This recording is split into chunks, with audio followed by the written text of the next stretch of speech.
La idea es hablar un poco o continuar un poco lo que han venido estudiando sobre la doctrina de la iglesia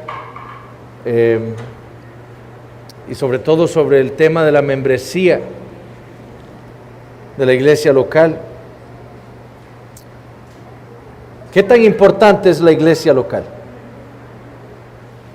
Bueno, esa es la pregunta que surge cuando nosotros empezamos a estudiar la doctrina de la Iglesia Universal. No entender lo que la Biblia habla acerca de la iglesia invisible va a afectar nuestro entendimiento de la iglesia local. Y uno de los principales problemas y obstáculos que ha enfrentado la iglesia local ha sido ese individualismo radical que ha estado exponiéndose en el mundo. Ese individualismo es ese pensamiento que ve a los seres humanos como meros nómadas que andan de un lado para otro, desconectados, aislados, solitarios. En el cristianismo ese individualismo lo vemos en lo que muchos teólogos han llamado los llaneros solitarios. Cristianos que dicen ser cristianos, pero no quieren nada con la iglesia. C.S. Lewis llamó a ese tipo de pensamientos la herejía de Jesús y yo. Ahí estamos bien, Jesús y yo. Pero no quieren nada con la iglesia, con el cuerpo de Cristo. Por eso que muchos profesan ser cristianos, pero cuando usted le pregunta ahí, ¿de qué iglesia eres miembro? De ninguna. Yo no necesito una iglesia. Y muchos objetan que la Biblia enseñe que hay un mandamiento para el cristiano de ser miembro de una iglesia local. Ellos dicen que el Nuevo Testamento no dice nada de eso. Otros más bien dicen que la práctica de tener una membresía eclesiástica es algo legalista. ¿Por qué yo tengo que pertenecer a una iglesia? Si yo quiero vengo a esta y el otro domingo voy a la otra, y ¿por qué tengo que ser miembro? Eso es legalismo. Otros dicen que es suficiente que yo sea miembro de la Iglesia Universal. Charles Spurgeon lidió con esos argumentos también. Y vean lo que dijo. Yo sé que hay algunos que dicen, bueno, me he entregado al Señor, pero no tengo la intención de entregarme a ninguna iglesia. Ahora, ¿por qué no? Porque yo puedo ser un cristiano sin ella. ¿Está usted totalmente seguro de eso? ¿Puede usted ser un buen cristiano desobedeciendo los mandamientos de su Señor, tanto como siendo obediente? He aquí un ladrillo. ¿Para qué está hecho? Para ayudar en la construcción de una casa. No tiene sentido para ese ladrillo decir que él es igual de útil estando en el suelo como en una casa. En el suelo es un ladrillo bueno para nada. Así que ustedes cristianos trotamundos, como les llamaba Spurgeon, yo no creo que ustedes estén sirviendo su propósito. Ustedes están viviendo contrario a la vida que Cristo desea que ustedes vivan. Y son muy culpables por el daño que causan. Lo que la doctrina de la Iglesia Universal nos enseña a nosotros es que ningún cristiano fue llamado para vivir su vida en solitario. Sproul dijo, nosotros necesitamos la iglesia tanto como un bebé hambriento necesita la leche de su madre. Nosotros no podemos crecer o ser nutridos sin la iglesia. Poseer a Cristo y despreciar la iglesia es una contradicción tan terrible que no se puede tolerar. No podemos tener a Cristo sin abrazar la iglesia. Calvino decía que nosotros no podemos tener a Dios por padre si no tenemos a la iglesia por madre. Y esto es lo que la iglesia siempre ha creído.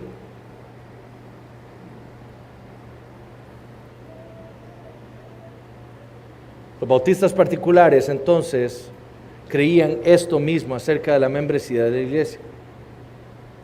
Y escuchen lo que dice nuestra confesión en el párrafo 5 del capítulo 26.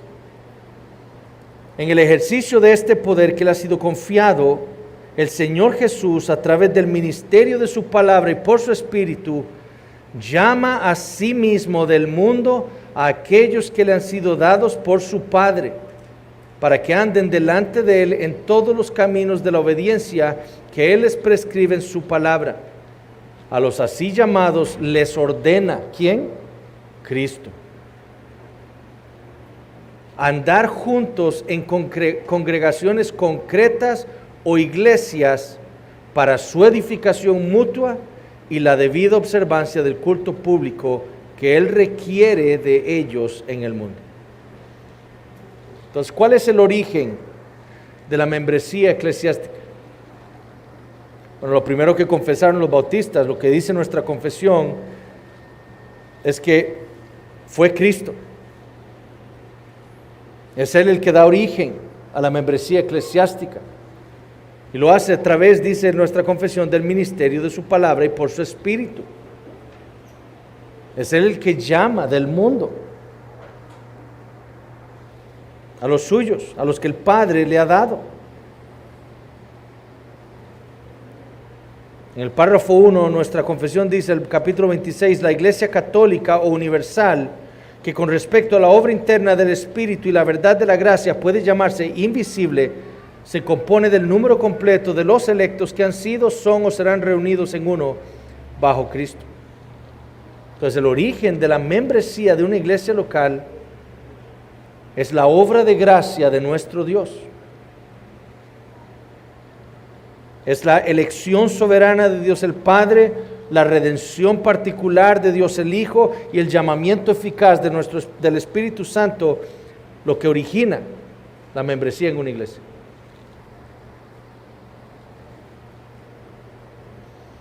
Y con autoridad que le ha sido conferida al Señor Jesucristo, Él llamó y aplicó esa salvación que Él ganó a su pueblo. ¿Y qué hizo? Bueno, lo primero que hizo es unirnos místicamente a Él y a su cuerpo invisible, a la iglesia universal. ¿Qué dijo el Señor Jesucristo en Juan 6, 37 al 40? Todo lo que el Padre me da vendrá a mí, y al que a mí viene no le echo fuera, porque he descendido del cielo no para hacer mi voluntad, sino la voluntad del que me envió. Y esta es la voluntad del Padre, el que me envió, que de todo lo que me diere no pierda yo nada, sino que lo resucite en el día postrero. Y esta es la voluntad del que me ha enviado, que todo aquel que ve al Hijo y cree en Él tenga vida eterna, y yo le resucitaré en el día postrero. Más adelante en Juan 10, Él dijo, os lo he dicho y no creéis. Las obras que yo hago en nombre de mi Padre, ellas dan testimonio de mí. Pero vosotros no creéis porque no sois de mis ovejas, como os lo he dicho. Mis ovejas, le dice Jesús a los fariseos, oyen mi voz y yo las conozco y me siguen y yo les doy vida eterna. Y no perecerán jamás, ni nadie las arrebatará de mi mano. Mi Padre que me las dio es mayor que todos y nadie las puede arrebatar de la mano de mi Padre. En Juan 17, los primeros 2 versículos, Jesús dijo, Padre, la hora ha llegado, glorifica a tu Hijo, para que también tu Hijo te glorifique a ti, como le has dado potestad sobre toda carne, para que dé vida eterna a todos los que le diste. Entonces, es la elección divina, la redención particular de Cristo y el llamamiento del Señor por medio de su Espíritu Santo lo que origina la membresía de la iglesia. Es lo que da origen a la membresía de la iglesia.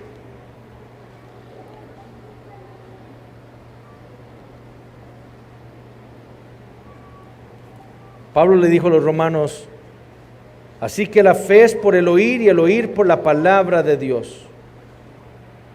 Entonces, ¿cómo es que el Señor hace su obra? Bueno, como la hizo en nosotros. Él trajo su palabra a nuestras vidas la escuchamos, su Espíritu Santo por medio de la palabra predicada nos cambió, nos salvó y nos sacó del reino de las tinieblas y nos trajo al reino de Dios. Usando la palabra, así es como el Señor llama a los suyos, los llama fuera del mundo. Pero creemos que el Señor nos ha llamado del mundo para dejarnos ahí, para que vivamos nuestras vidas en solitario. No, el Señor nos ha llamado del mundo y nos trae a su reino. Y la expresión visible del reino de Dios en la tierra es la iglesia local.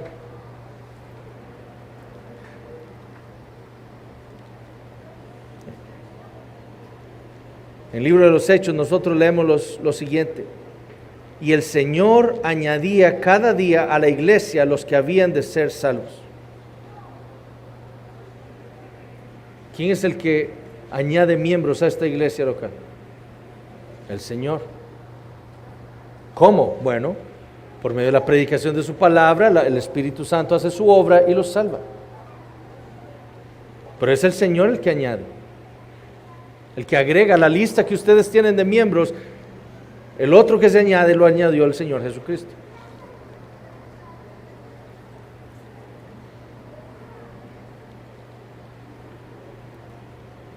Entonces, la Biblia nos enseña que hay un mandamiento para el cristiano de pertenecer a la iglesia local. Esto no es una opción para la vida del cristiano. Yo siempre le digo a la gente, ¿verdad? Imagínense que alguien llegue a mí y me diga: Eduardo, ¿cómo lo amo yo a usted? Lo amo, pero con su esposa no quiero nada. La detesto, no la puedo ni ver. ¿Qué sentiría yo? Usted realmente no me ama, porque mi esposa es mi esposa y ella es mi carne. Bueno, lo mismo hacen esos cristianos que dicen amar a Cristo, pero no quieren nada con su esposa, la iglesia. Eso es una ofensa para el Señor.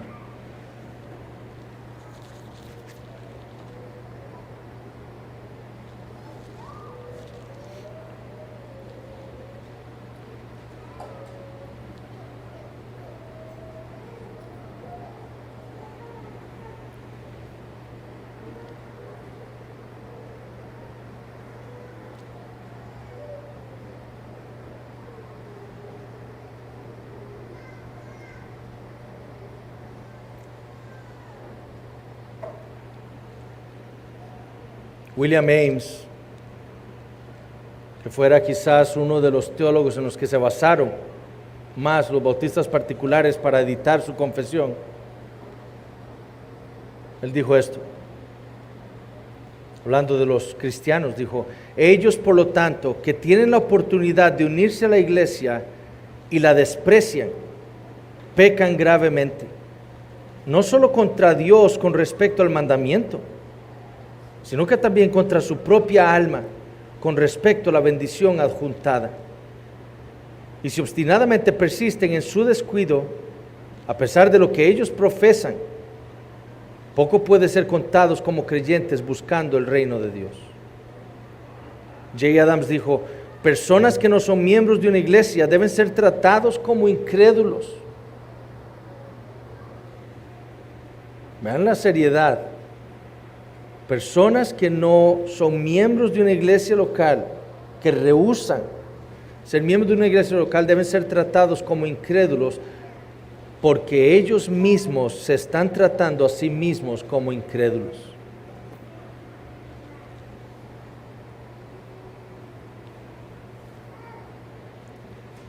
A los Efesios, en el capítulo 2, versículo 19, Pablo les dijo: así que ya no sois extranjeros ni advenedizos, sino conciudadanos de los santos.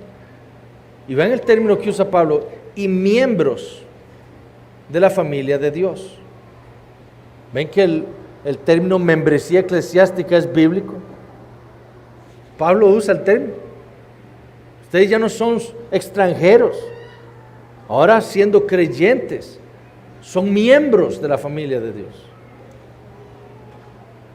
Edificados sobre el fundamento de los apóstoles y profetas, siendo la principal piedra del ángulo Jesucristo mismo, en quien todo el edificio bien coordinado va creciendo para ser un templo santo en el Señor, en quien vosotros también sois juntamente edificados para morada de Dios en el Espíritu.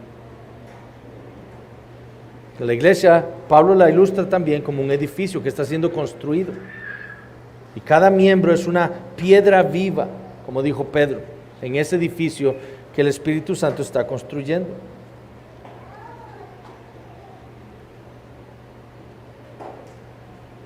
Pablo, el teólogo de la iglesia, como le han llamado, también usó la ilustración del cuerpo humano, como ya hemos mencionado antes.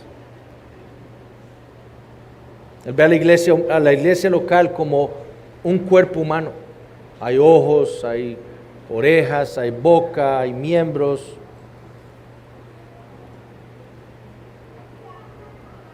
Y así como Dios le ha dado a nuestro cuerpo miembros,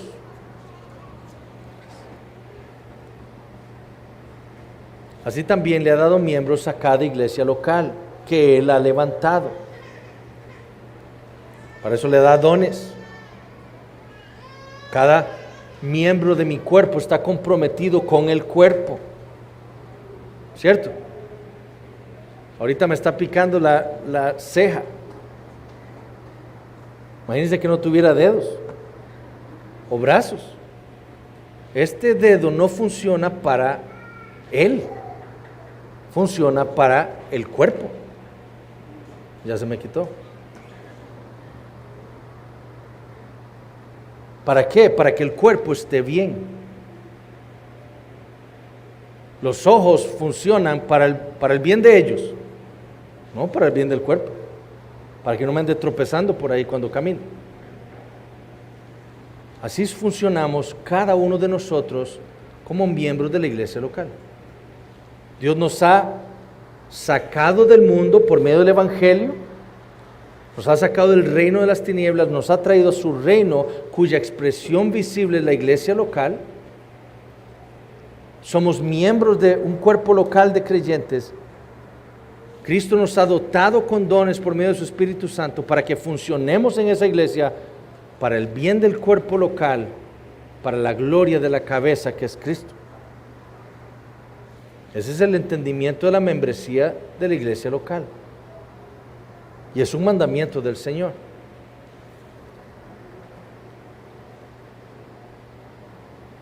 No sé si a ustedes, yo me imagino que a todos aquí les ha pasado.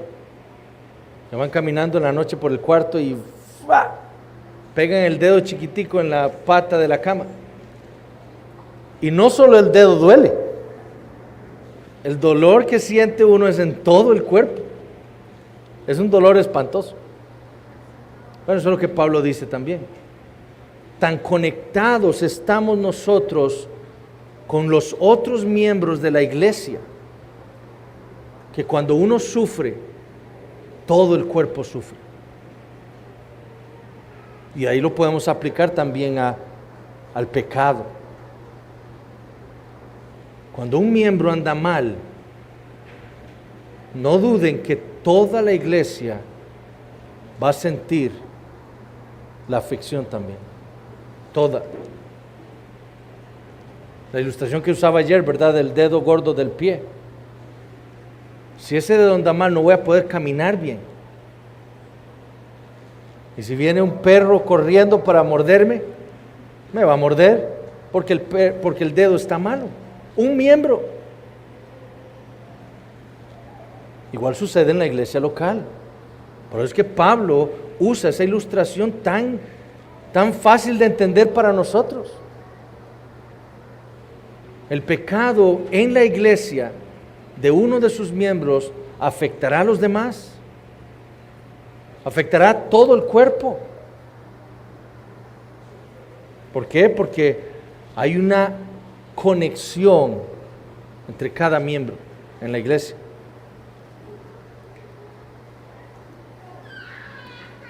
Pero en la ilustración de Pablo en 1 Corintios 12, lo que Pablo está afirmando es que no puede existir un cristiano sin un cuerpo.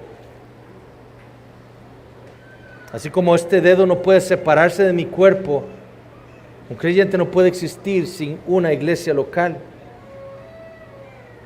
Todo cristiano es un miembro. ¿Por qué? Porque el Espíritu Santo nos ha dotado a cada uno de nosotros, los creyentes, con dones para servir en un cuerpo local. Somos miembros todos.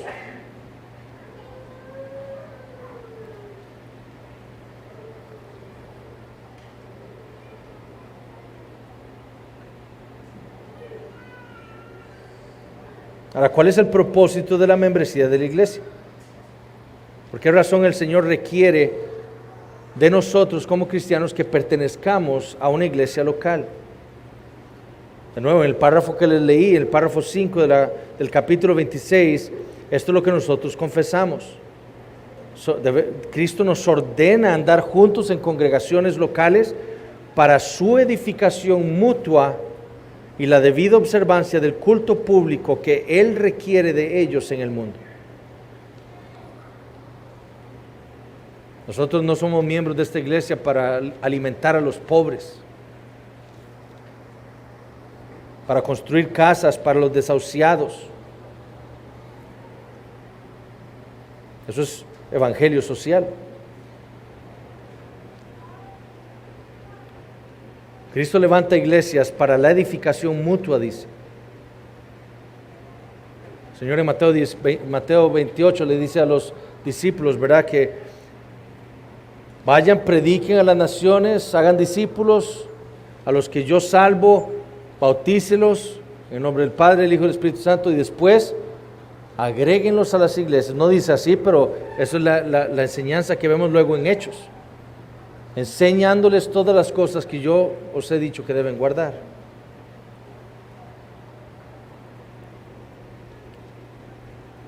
La salvación trae consigo no solo el privilegio de estar unido al cuerpo de Cristo, sino también trae responsabilidades. Y una de esas responsabilidades de los miembros es edificarse mutuamente. Bueno, yo necesito que mis hermanos en mi iglesia a la cual yo pertenezco me edifiquen a mí. Y ellos necesitan que yo, por medio del uso de mis dones, los edifique a ellos. Eso es necesario.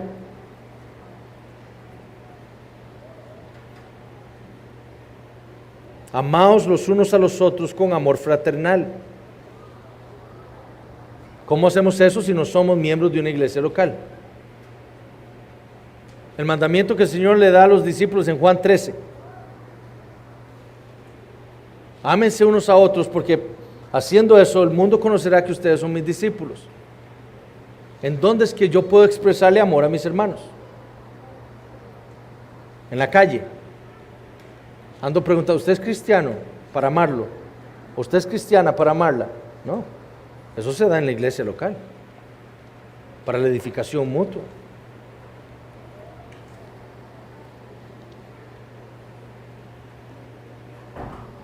Para que nuestros hermanos puedan vivir una vida cristiana en santidad, para luchar contra el pecado, para obedecer mejor al Señor. Para eso somos miembros de la iglesia. Para vigilarnos los unos a los otros. Pero también dice nuestra confesión que es para la debida observancia del culto público a Dios.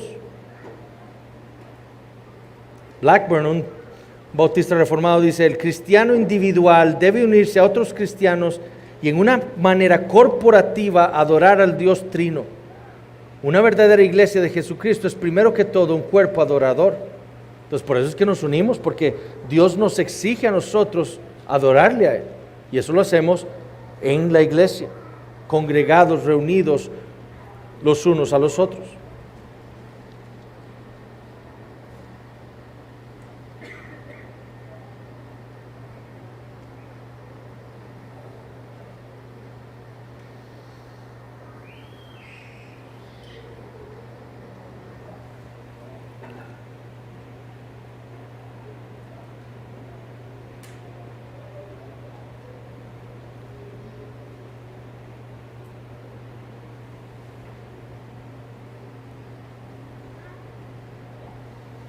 ¿Qué se requiere entonces para ser miembro de una iglesia local? Bueno, lo primero que es necesario es la regeneración de aquel que quiere ser miembro de una iglesia.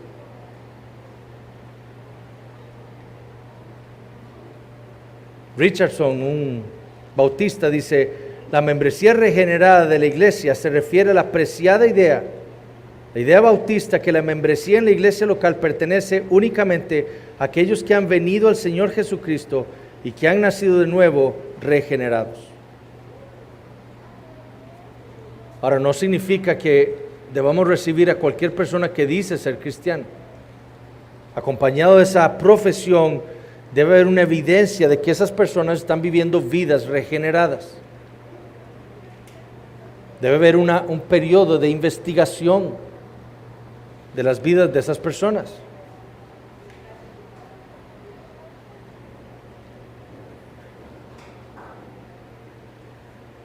John Gill dijo: en general debe observarse que todos aquellos que sean inmorales y de principios no sanos en cuanto a las doctrinas del Evangelio no son personas apropiadas para ser miembros de una iglesia evangélica. También es necesario, creemos nosotros, por lo que dice la Biblia, que aquel que va a ser recibido como miembro sea bautizado por inmersión. Eso es lo que nosotros creemos es el bautismo bíblico.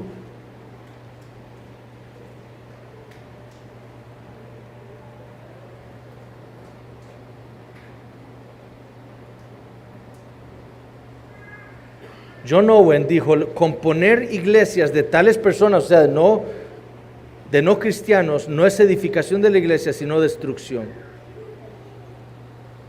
Y vean lo que hacían los bautistas particulares del siglo XVII para aceptar a alguien que estaba aplicando para la membresía de una iglesia.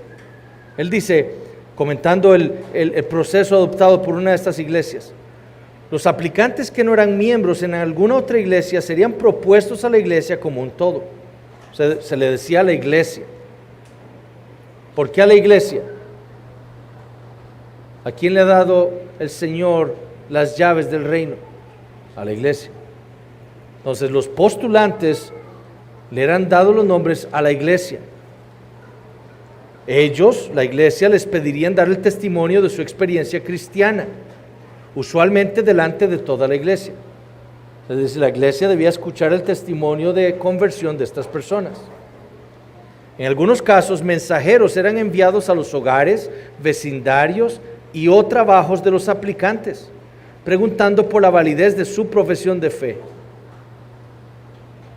Muchos acusarían de legalismo a estos, ¿verdad? Imagínense, en muchos casos o en algunos casos, la iglesia enviaba mensajeros al vecino del que estaba aplicando para la membresía para ver cómo vive él. ¿Es cristiano? O a sus trabajos. Era serio la membresía. Los miembros de la iglesia podían presentar objeciones contra el candidato, pero si todo estaba en orden, el individuo era recibido. Si alguna objeción era presentada, la membresía de la persona podía ser retrasada o rechazada. Los miembros de iglesias distantes podían ser recibidos bajo la presentación de una carta de recomendación de sus iglesias. Alguien viene de otra iglesia, está empezando a venir aquí, quiere aplicar para la membresía en esta iglesia. Bueno, tiene que traerme una carta de la otra iglesia a la que usted pertenece para saber que usted está bien, que viene en paz, que está recomendado por la iglesia a la que usted pertenecía. Cuando no existía tal carta, se enviaba una comunicación a la asamblea distante para asegurarse del estatus del individuo. Para preguntar, ¿cómo salió ese hermano de su iglesia? Para nuestros antepasados, el proceso de la membresía era tomado con mucha seriedad.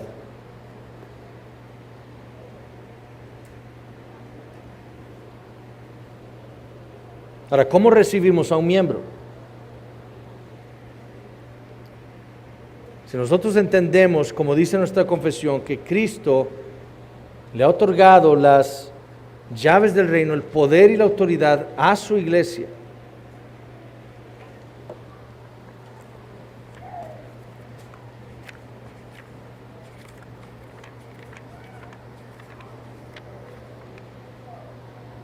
A cada una de estas iglesias así reunidas, el Señor, conforme a su voluntad declarada en su palabra, ha dado todo el poder y autoridad en cualquier sentido necesario para realizar el orden en la adoración y en la disciplina que Él ha instituido para que lo guarden, juntamente con mandatos y reglas para el ejercicio propio y correcto y la ejecución del mencionado poder. Entonces, ¿cómo hace esa iglesia a la que Cristo le ha dado el poder para recibir y rechazar miembros? ¿Cómo hace esa iglesia para recibir a un miembro?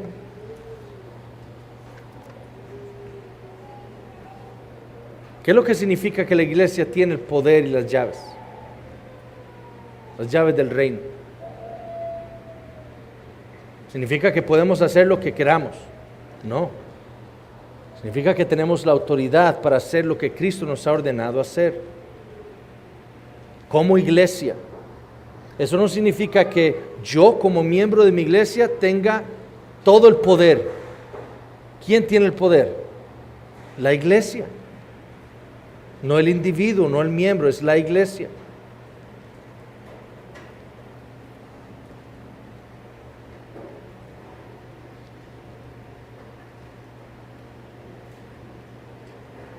Y ese poder la iglesia lo tiene para recibir o excluir miembros.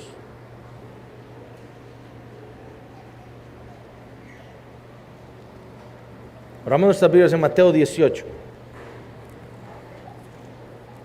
Mateo 18.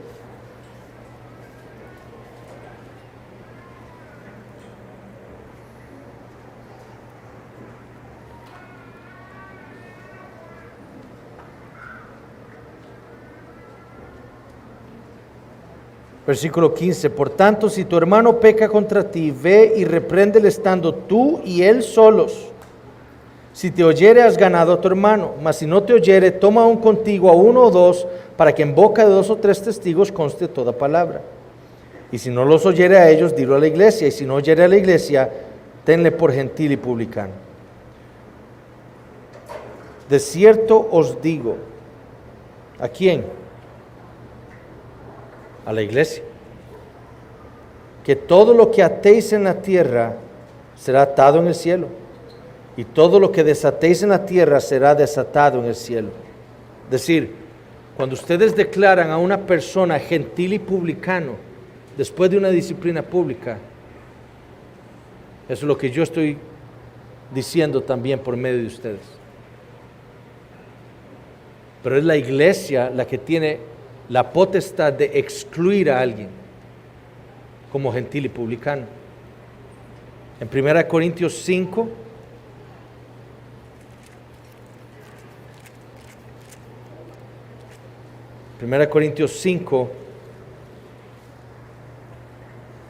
Pablo está hablando acerca de ese inmoral, ¿verdad?, en medio de ellos. Ellos sabían que había un hombre ahí con la esposa de su padre. Y Pablo le dice, en el nombre de nuestro Señor Jesucristo, versículo 4, reunidos vosotros y mi espíritu. ¿A quién está hablando Pablo? ¿A los pastores? No, a la iglesia. Esta es una carta a la iglesia en Corinto. Pablo le dice, reunidos ustedes o vosotros y mi espíritu, con el poder de nuestro Señor Jesucristo, el tal se ha entregado a Satanás para destrucción de la carne, a fin de que el espíritu sea salvo en el día del Señor Jesús. ¿Qué poder le está dando Cristo a la iglesia? El poder de excluir a alguien. Este es un poder que le ha sido otorgado a la iglesia. A la iglesia reunida. Entonces el argumento es, si la iglesia puede excluir a uno de sus miembros, también tendría el poder para recibir a alguien como un miembro.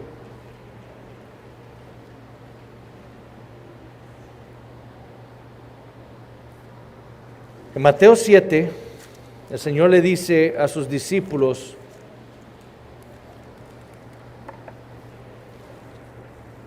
guardaos de los falsos profetas que vienen a vosotros con vestidos de ovejas, pero por dentro son lobos rapaces. Por sus frutos los conoceréis. ¿Acaso se recogen uvas de los espinos o higos de los abrojos?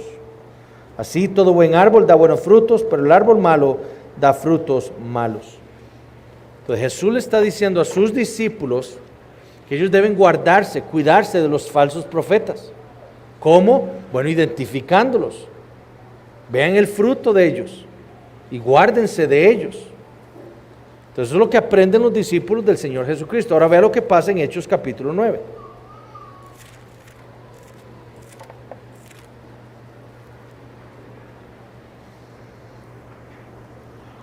Versículo 26. Hechos 9, 26. El Señor acaba de salvar a Pablo. Y recuerden que Lucas nos ha dejado claro quién era Pablo, ¿verdad? Él nos ha dicho que Pablo andaba persiguiendo cristianos, metiéndolos en las cárceles. Pedía cartas: por favor, deme una carta para ir a meter más cristianos a la cárcel. Y el Señor los salva. ¿Ustedes creen que los cristianos no conocían quién era Pablo? Por supuesto. O Saulo. Ellos sabían quién era Pablo. Él era un peligro para ellos. O sea, el Señor salva a Pablo, y vean lo que leemos en el versículo 26. Cuando llegó a Jerusalén, trataba de juntarse con los discípulos, pero todos le tenían miedo, no creyendo que fuese discípulo. Entonces Bernabé, tomándole, lo trajo a los apóstoles y les contó cómo Saulo había visto en el camino al Señor, el cual le había hablado, y cómo en Damasco había hablado valerosamente en el nombre de Jesús. Y estaba con ellos en Jerusalén, y entraba y salía, y hablaba denodadamente en el nombre del Señor, y disputaba con los griegos, pero estos procuraban matarle. Cuando supieron esto los hermanos, le llevaron hasta Cesarea y le enviaron a Tarso. Entonces las iglesias tenían paz por toda Judea, Galilea y Samaria, y eran edificados, andando en el temor del Señor, y se acrecentaban fortalecidas por el Espíritu Santo. ¿Por qué están los discípulos temerosos de recibir a Pablo como un discípulo más? Porque sabían quién era Pablo. Y están temerosos de que Pablo sea un falso hermano que quiera hacerles daño. Entonces, ¿qué hacen ellos? No puede estar con nosotros. No vamos a tener comunión con él. Pero vean que son los discípulos reunidos los que dicen esto. En Hechos 10,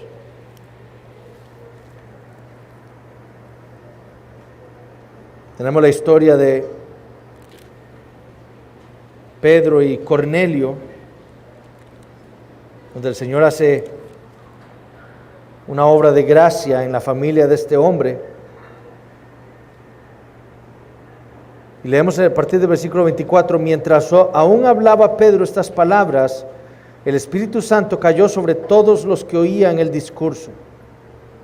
Y los fieles de la circuncisión que habían venido con Pedro se quedaron atónitos de que también sobre los gentiles se derramase el don del Espíritu Santo, porque los oían que hablaban en lenguas y que magnificaban a Dios.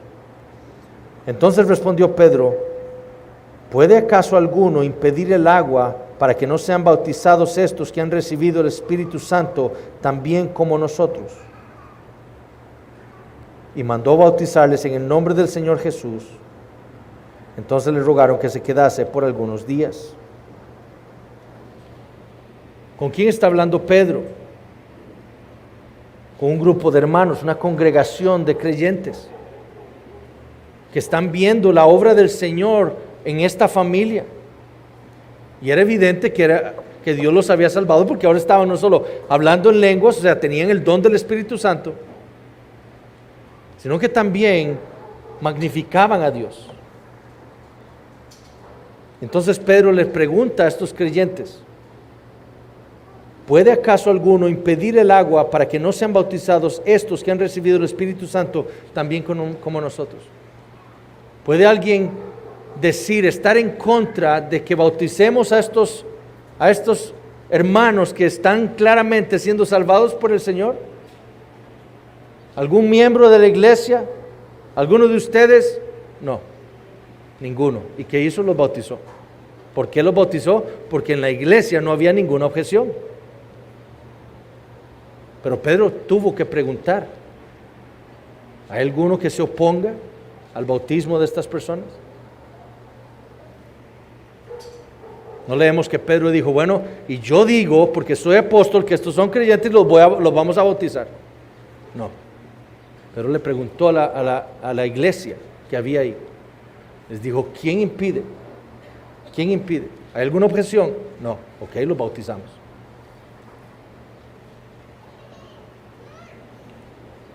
Entonces, ese poder que Cristo le da a su iglesia, incluye el poder para excluir miembros y para recibir miembros.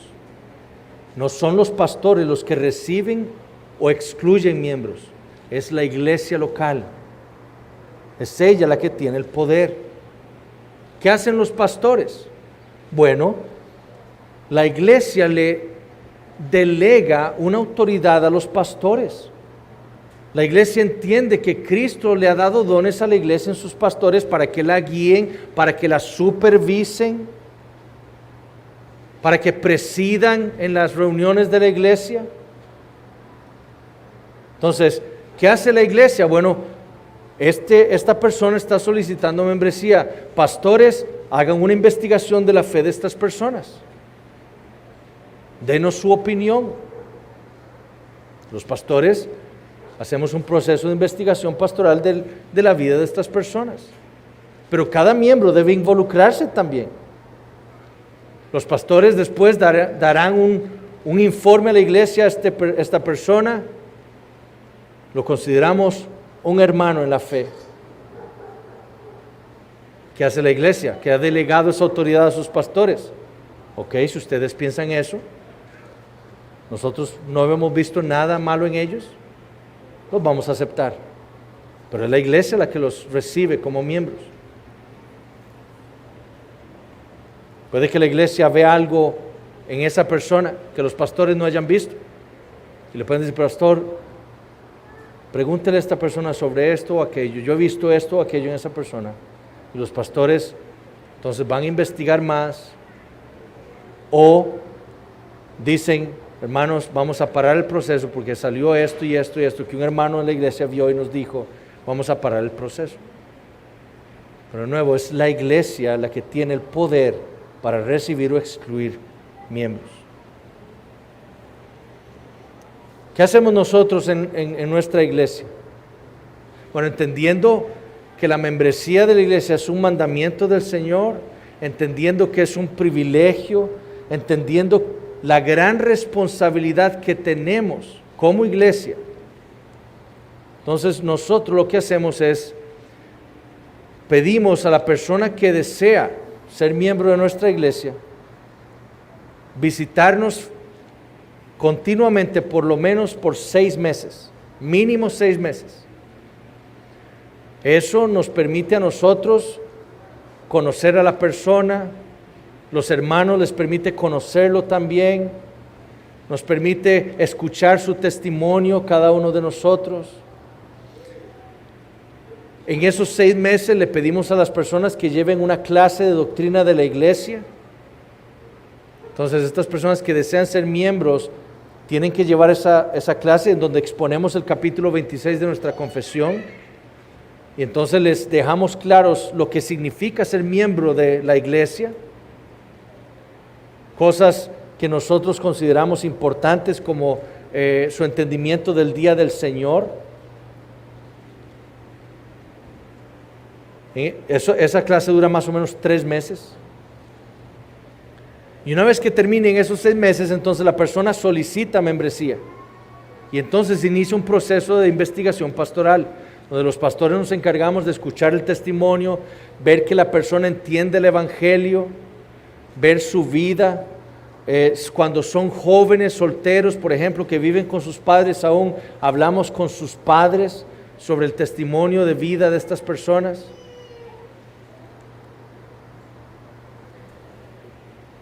Podemos hablar con su marido si es una mujer casada con un incrédulo. Pero ese proceso pastoral durará unas 2-3 semanas. Le pedimos a la persona que redacte su testimonio, porque esa persona tendrá que dar lectura de su testimonio de conversión a la iglesia.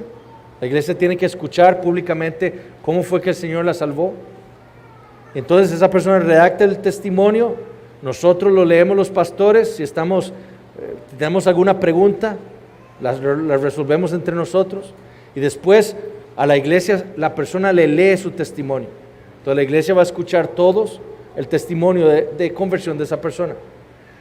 Y luego le damos un mes a la iglesia para presentar alguna objeción o alguna pregunta que tengan para aclararla en un mes de plazo. Si ninguna objeción se presenta en ese mes, en un mes entonces la persona está siendo recibida dentro de la membresía. Ahora, ¿cómo la recibimos? Bueno, nosotros tenemos un pacto de la iglesia que creemos que es lo que las iglesias siempre han hecho. Entonces nosotros leemos esto. Usualmente esto ocurre al final después del culto vespertino. Llamamos a la persona que va a ser recibida al frente y la persona va a responder estas preguntas delante de la congregación. Él va a hacer un pacto con la iglesia. Entonces le leemos esto. Nos da mucho gozo recibirle como miembro de esta congregación, ya que usted confiesa haber experimentado arrepentimiento de pecados y fe en el Señor Jesucristo y ha reconocido que la salvación se recibe únicamente por la fe en Él, sin confiar en lo absoluto en algún mérito propio. Usted ha seguido al Señor en la sagrada ordenanza del bautismo después de su conversión, según el modelo del Nuevo Testamento. Y si esta persona no ha sido bautizada, la bautizamos en el culto de la mañana, cuando el agua está un poquito más caliente, hace menos frío, y entonces en la tarde se recibe. Si ya tiene un bautismo bíblico porque viene de otra iglesia, salió en paz, pues no hay que bautizarla. Además, confirma haber leído la constitución de la iglesia, así como la confesión de fe, y estar de acuerdo con la totalidad de las doctrinas que nos distinguen como una congregación local. Y entonces le decimos esto: ahora, delante del Dios único y verdadero, el Padre, el Hijo y el Espíritu Santo, y le decimos, delante de estos testigos que son sus coherederos de la herencia que está guardada en los cielos para los santos, promete que, asistido por la gracia de Dios, cumplirá los requerimientos estipulados para los miembros de esta iglesia local. ¿En dónde? En la Constitución. Promete apoyar a esta iglesia local por medio de su asistencia fiel y avisar a sus pastores cuando por razones válidas no puedan asistir. Promete servir al Señor y a su iglesia, evitando ser una carga para los hermanos en algo que debería estar haciendo, sino más bien usar los dones que Dios le ha dado mediante la guía de sus pastores. Promete dar sus ofrendas fielmente, sin retrasar lo que es del Señor, y compartir con sus pastores y hermanos toda cosa buena conforme a las posibilidades. Promete someterse a la verdad de la palabra predicada y a sus pastores, siempre y cuando ellos permanezcan fieles a la palabra de Dios. Promete apoyar, animar y amar a sus hermanos, miembros de esta iglesia local, mostrando interés cuando se enferman o enfrentan momentos difíciles. Se dispone también a cuidar de sus hermanos de doctrinas peligrosas y a reprenderles en un espíritu de mansedumbre y amor cuando sea necesario. Se dispone a recibir la corrección por parte de sus pastores y hermanos cuando hay alguna preocupación por su alma y a no salir del cuidado de la iglesia mientras es disciplinado. Entonces le preguntamos, si es su anhelo y compromiso cumplir estas cosas conforme a la verdad de Dios, por favor responder con un amén. La persona dice, delante de Dios y de la iglesia. Amén. Y nuestro amén debe ser amén. Nuestro sí debe ser sí, nuestro no debe ser no. Si usted no está, si esa persona no puede cumplir esto, debería decir, no, eso no. No soy miembro de esta iglesia, es demasiado. Pero cuando usted delante de Dios dice amén, usted se está comprometiendo en un pacto con esa iglesia, delante de Dios. Por eso les decía, ¿verdad? Yo no sé, fue usted, ¿verdad? Que a veces lo ven como un matrimonio. Es que esto es como un matrimonio. Sí, es como un matrimonio, es un pacto. Después de que la persona entonces dice amén, lo que hacemos nosotros, porque en el culto de la tarde usualmente hay, bueno, en los dos cultos hay visitas que no son miembros. Entonces, para especificar que esto es un privilegio y el poder de la iglesia, lo que hacemos es decirle a los miembros que se pongan de pie. Entonces los miembros se ponen de pie y ahora son ellos los que van a jurar un pacto con este que va a ser recibido. Y entonces le leemos esto. ¿Prometen ustedes apoyar a tal persona en su crecimiento espiritual, animándole a asistir fielmente a los cultos de la iglesia y ejercer sus dones espirituales tanto dentro como fuera de esta iglesia? ¿Prometen cuidarle de los errores doctrinales si se manifestaran más tarde, dispuestos a corregirlos en un espíritu de amor y mansedumbre? ¿Prometen, si algún día fuera necesario, apoyar la disciplina de la iglesia por la autoridad de Cristo dada a la iglesia según los pasos de Mateo 18, 15 al 18, entendiendo que es más importante honrar a Dios que a los hombres? Finalmente, ¿prometen servirle como coherederos de la misma gracia que han recibido ustedes y según sus posibilidades visitarle cuando se enferma, llorar con él o ella, alegrarse con él o ella? En caso de necesidad, ¿prometen compartir con él o ella lo que Dios les provee a ustedes? Entonces le preguntamos a la iglesia, si ustedes están de acuerdo con sus pastores en que tal persona puede ser recibido como miembro de esta iglesia, ven, los pastores estamos diciendo, esta persona puede ser recibida, ¿están ustedes de acuerdo con sus pastores? Entonces, y ustedes quieren expresar su amor para con esta persona, por favor expresarlo con un fuerte amén. Y entonces la iglesia dice, amén. Lo recibimos como un miembro de nuestra iglesia. No son los pastores, es la iglesia. Ahora quiero leerles ya brevemente el pacto de la iglesia, el pacto de la iglesia de Cristo, de una iglesia bautista particular, que fue redactado en 1696. Esto no es nuevo, el ver la membresía como un pacto, algo que la iglesia ejerce. Entonces vean lo que esta iglesia en 1696, el pacto que ellos hacían.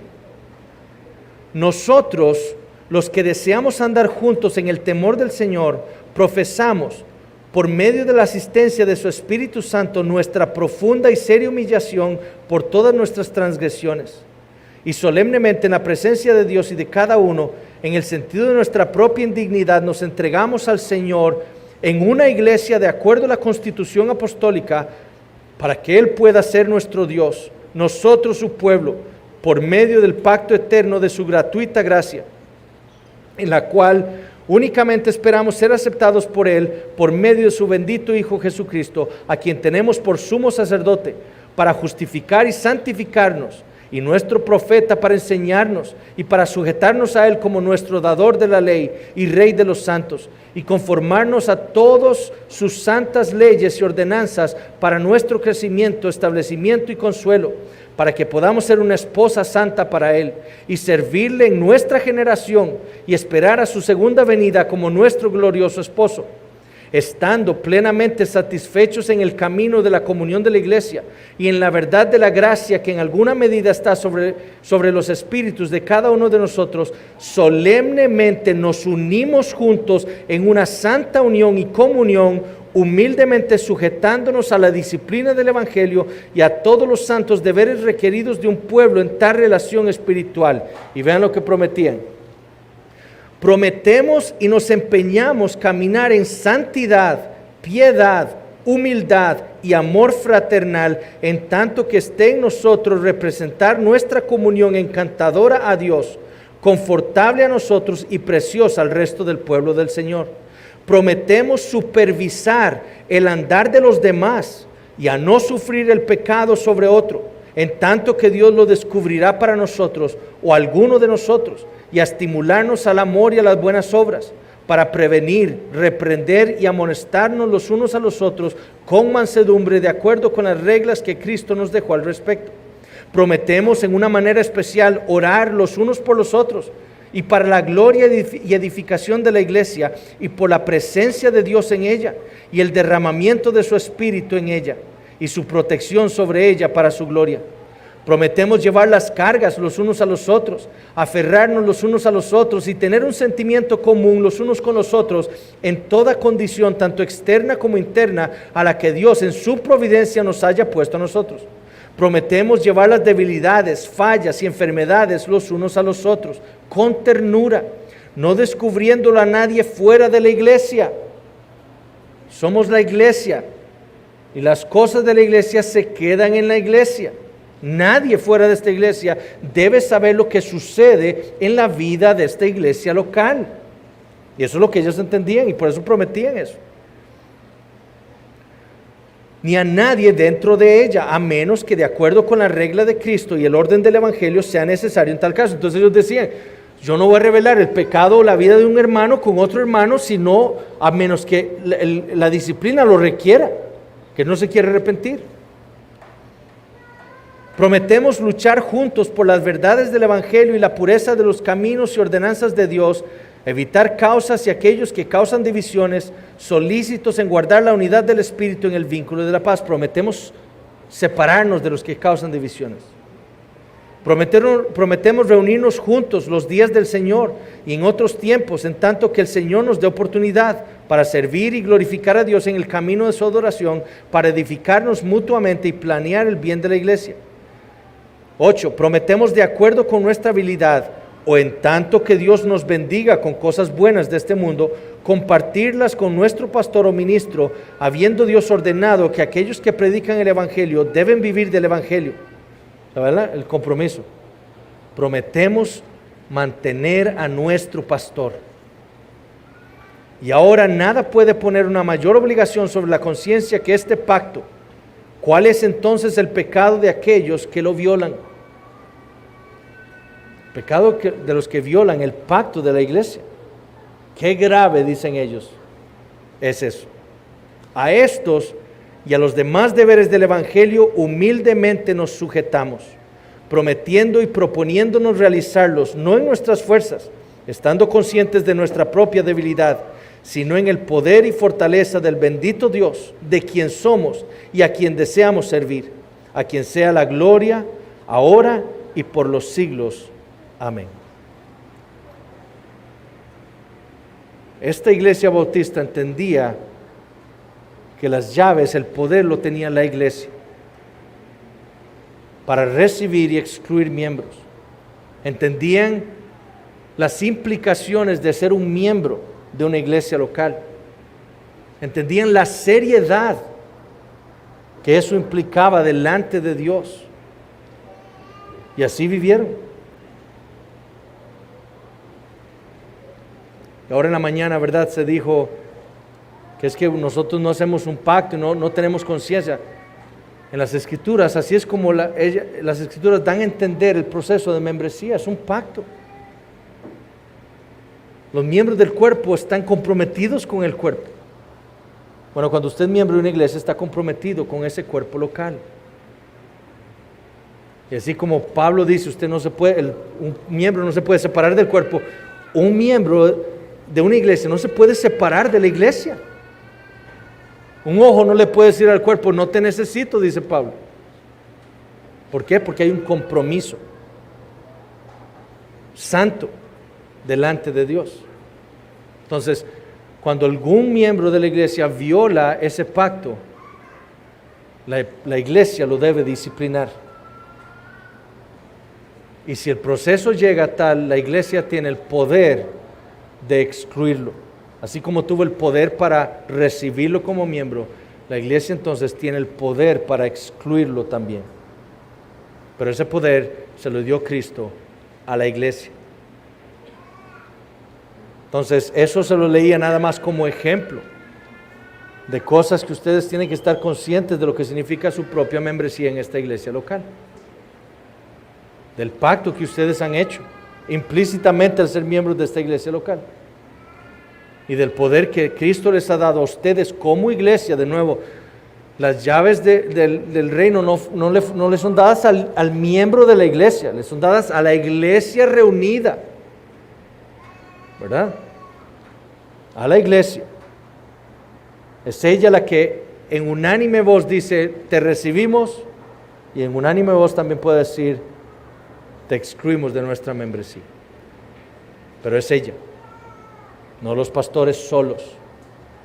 La iglesia se apoya en los pastores para que provean apoyo, consejo, ¿verdad? Pero la iglesia es la que tiene el poder para recibir o excluir. Entonces, hermanos, si estamos a tiempo, estamos bien. ¿Okay? Si hay preguntas, ahí está su pastor. Que el Señor les bendiga, hermanos. Realmente quiero nada más decirles esto. Ha sido un privilegio estar aquí.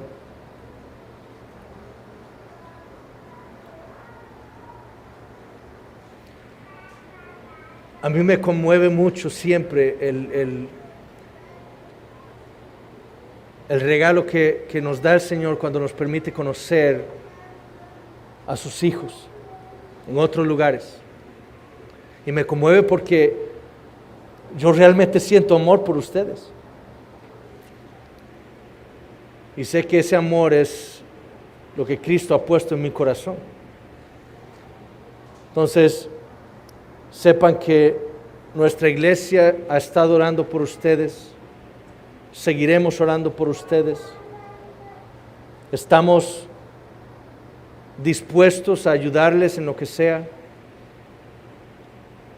Dispuestos a servirles en lo que sea. Y esperamos que el Señor sea glorificado en esta iglesia aún más. Pero sí quiero exhortarles al amor entre ustedes, a la humildad,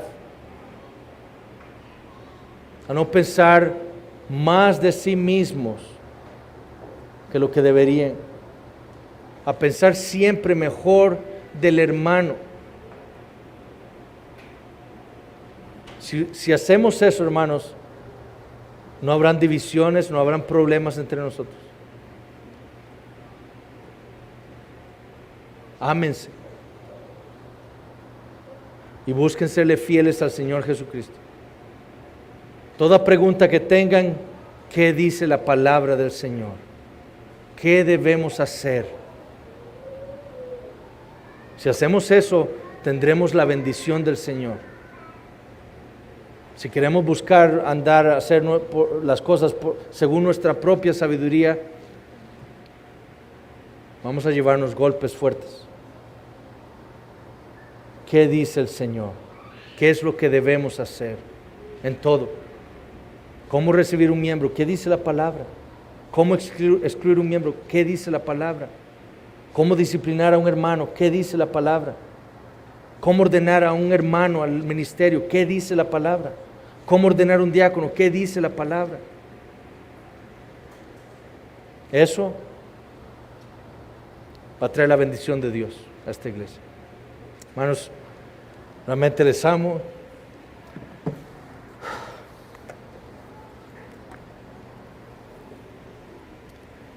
Que el Señor bendiga.